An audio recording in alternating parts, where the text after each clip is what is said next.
नाज़रीन हिते कराची में असांजे नुमाइंदे ज़हीर मेमून की रिपोर्ट मुताबिक़ ख्वाजा सरान जे जोड़ियल तंज़ीम जेंडर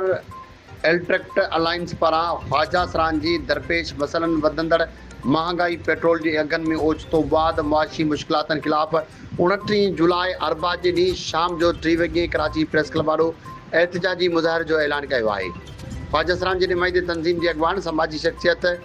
बंदिया राना ऐं असांजे नुमाइंदे ज़हीर अहमद मेमून सां कयल ॻाल्हि ॿोल कंदे चयो आहे त एहतजाज जो मक़सदु हुकूमत पाकिस्तान जो ध्यानु छिकाइणु आहे त वधंदड़ महांगाई ख्वाजा सरान जी ज़िंदगी खे शदीद मुतासिर कयो आहे। ॿियनि शहरनि वांगुरु ख्वाजा सरान खे बि रोज़मर्रा जे ख़र्चनि सां गॾु खाद खुराक रिहाइश इलाज आमदरफ़्त जे पूरा लाइ शदीद परेशानी सां मुंहुं ॾियणो पए पियो। हिन चयो त हुकूमत खां मुतालबो करियूं था त असांखे जीअण जो हक़ ॾिनो वञे, पेट्रोल जे अघनि खे घटायो वञे, ख्वाजा सरान जी समाजी मुआशी तहफ़ुज़ लाइ जोॻा उपाउ खयां वञनि।